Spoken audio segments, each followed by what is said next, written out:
On an early, breezy summer morning, Sapphire emerged from the embrace of the cool ocean and settled onto a craggy bed of rocks. The world around her was waking up, painted in hues of gold and pink as the sun began its ascent. She made herself comfortable, her movements fluid and graceful, a dance she had perfected over countless mornings just like this one. Gathering her voluminous hair to one side, she removed her clamshell bra, which magically transformed into a comb. She ran it gently through her long, curly hair, watching as the strands transitioned from pure white to a deep, midnight black in the early light. It was a mesmerizing sight, even to her, who saw it every day. As she tended to her hair, the transformation continued below.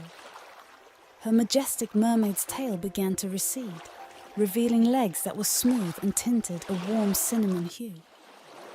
This daily ritual never ceased to amaze her, the magic of her heritage allowing her to walk among the land dwellers as one of them, if only temporarily.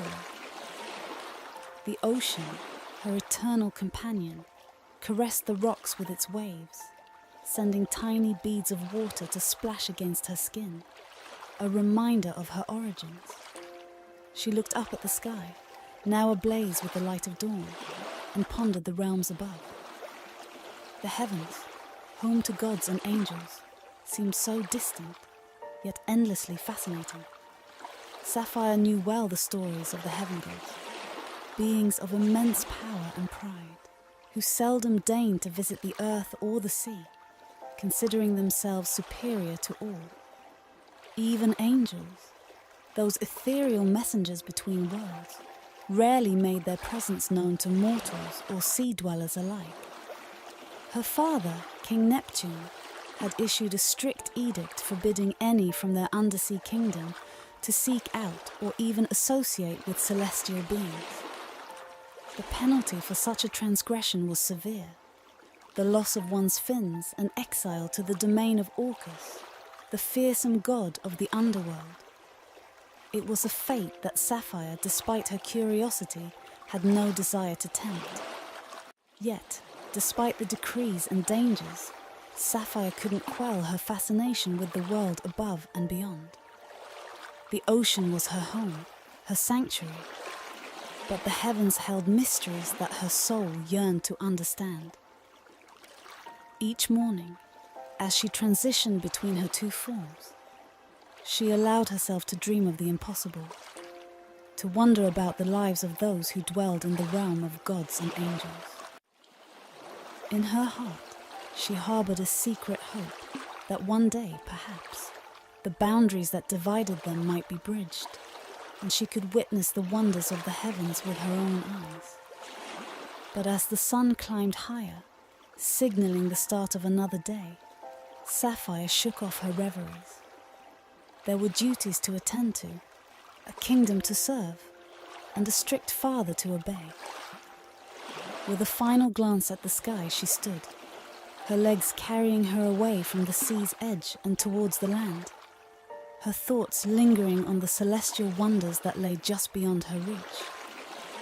As Sapphire lingered at the water's edge, immersed in her musings about the heavens, the tranquility of the morning was shattered.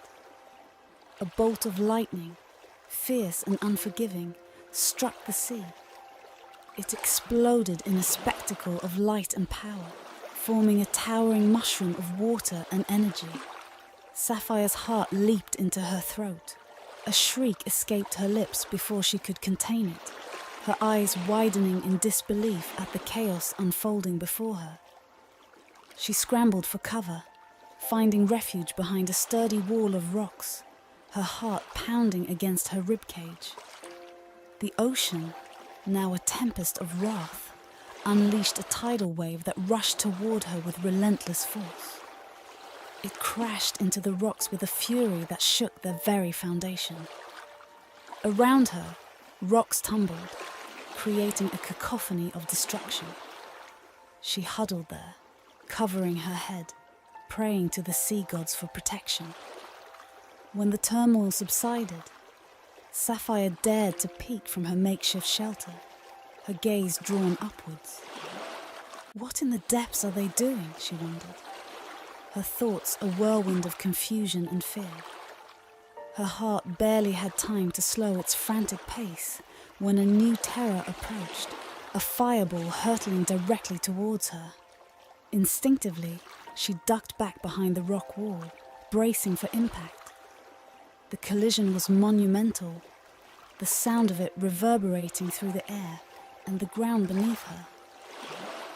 As the dust began to settle, the first thing Sapphire noticed were the tips of bright white wings emerging from the haze.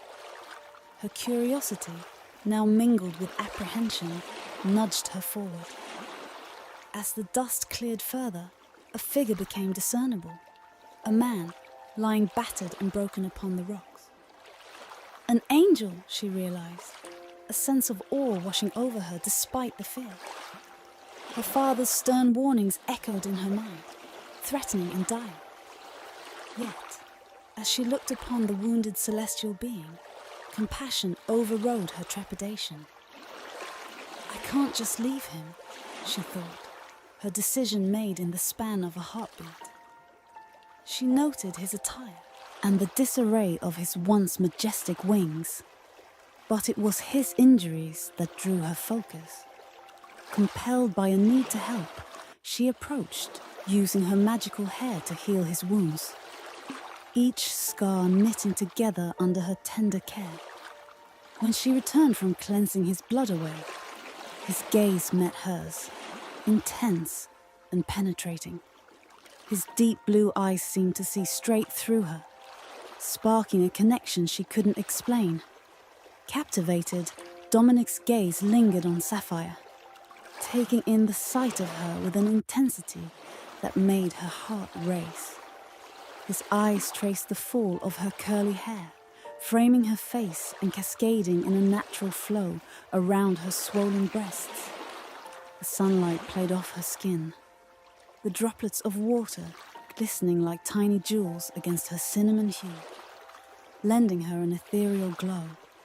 The moment felt suspended in time, a silent acknowledgement of beauty and strength interwoven with the mystery of their meeting. My wounds, he murmured, his gaze drifting down to the marks on his chest and stomach. Now nothing but faint lines. You healed them? Then, you're not human. You must be a mermaid, though you wear the guise of one. His tone held a mixture of wonder and realization. Yes, she replied, her voice barely above a whisper, laden with a mix of fear and fascination.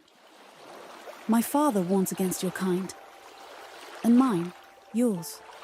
Yet here we find ourselves, he responded, his voice rich and captivating, threading through the tension between them like a melody. Their moment of connection was abruptly pierced by distant voices calling out in mockery. Hey, Dominic! Dominic? Where are you, you wimpy loser? Come out and stop hiding! Another voice taunted. Dominic gave a soft, dismissive chuckle, shaking his head at the voices that seemed to belong to another world. He shared a look with Sapphire, a silent plea for silence as he placed a finger to his lips. Once the voices faded, lost to the wind, he gracefully descended from the rocks, his celestial wings flexing and realigning with care. Approaching her, he asked, his voice soft, yet compelling. What's your name, beautiful? His hand gently lifted her chin, encouraging her to meet his gaze. Sapphire, she stuttered, her eyes wide with a mix of emotions, fear, curiosity, and something new, something thrilling. Sapphire, he whispered her name, savoring the syllables as if they were a sacred incantation. Leaning in, he pressed his lips to hers in a tender, fleeting kiss that seemed to steal her breath away. As he pulled back, his wings spanned wide, a majestic sight that left her heart fluttering wildly. He offered her a wink, a mischievous spark in his eyes, sending a shiver down her spine. Wait a little bit, before leaving, okay?" His smile was infectious, leaving a promise of mystery in the air. After a while, when all fell silent, save for the rhythmic crash of waves against the rocks, Sapphire slipped back into the embrace of the ocean. With a graceful flick of her tail, her legs merged once more into the sleek form of a mermaid, and her ebony hair transformed into shimmering white strands that danced in the water. She swam home stealthily, relieved to find that her absence had gone unnoticed. Sneaking through her window, she prepared to pretend as though she had never left. But just as she settled onto her bed, a familiar voice interrupted her thoughts. "You shouldn't do that," came the admonition from her older sister, Samira, reclining on a lounge chair nearby. Samira, with her long white hair and radiant red scales, exuded an air of authority that matched her position as the eldest of the sisters. Sapphire sighed, dropping her gaze to the bed. "You sneak off with mermen and water nymphs all the time," she admitted, her tone somber. "That's different. What you did could get you killed, or worse, banished to the underworld," Samira warned, her concern evident. "What did I do?" Sapphire feigned innocence. "Don't play dumb, Sap. You were with that angel boy, Dominic," Samira replied pointedly, her expression serious. Sapphire's eyes widened in surprise. "You know him? And what if I was?" she countered. Her curiosity piqued. Samira smirked, reminiscing about her own misadventures. "Oh, my dear Loki, god of mischief, it was quite the thrill," she confessed, before refocusing on Sapphire. "But listen, Dominic is next in line to be the angel of judgment, and he's a bit of a bad boy." Samira paused, hoping her words would sink in. "I know you'll do what you want, but please, be careful. If you sneak out again, I don't know if I can cover for you a second time." Confusion clouded Sapphire's features. Cover for me? But the guards didn't suspect a thing when I returned. A few of them went to investigate after that lightning bolt. Father sent the servant maids to check on us, Samira explained, her voice tinged with concern. Sapphire's heart sank at the thought of being caught. "What did they say?" she asked anxiously. "Don't worry, I told them you were in the powder room," Samira reassured her, reaching out to caress her sister's face tenderly. "And please, don't get too involved with Dominic. Don't give your heart too freely, okay? I love you." With a gentle kiss on Sapphire's forehead, Samira left her sister's room, leaving Sapphire to ponder her words. Touching her lips where Dominic's kiss had lingered, she was lost in thought when a knock came at the door. "Miss," a voice called. "Yes?" Sapphire replied. "May I come in?" "Please, come in." As the door opened, Meredith, a castle maid, entered, holding royal mermaid attire and jewels. "Your sister's pre-wedding dinner is in a few minutes. Would you like me to dress you, miss?" Meredith inquired. Sapphire smiled softly. "No, thank you. I think I can manage." As Meredith silently slipped out of Sapphire's room, leaving her to wrestle with her thoughts, Sapphire sighed heavily, gazing into the reflection staring back at her from the vanity mirror. With Samara betrothed, and Lorelei and Melody soon to follow suit, Sapphire knew it wouldn't be long before her father began orchestrating her own marriage.